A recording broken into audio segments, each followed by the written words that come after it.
Hello and welcome to the long and the short of it with me, Holysocks the Dwarf. Today I'm honoured to have in the studio two famous proud warriors who've sadly been fighting each other for over 20 years. On my left, Orc War Chief Thrall. How you doing?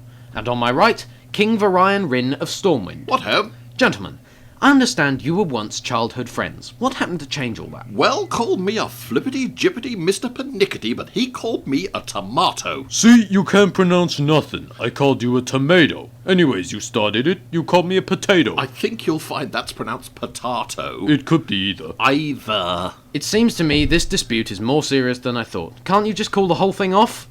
But if we call the whole thing off, then we must part. And if we have to part, then that would surely break my heart. So we better call the calling off. Let's call the whole thing off. Well, that's fantastic. If only more arguments were this easy to solve. Sing it with me, gentlemen. Sing it!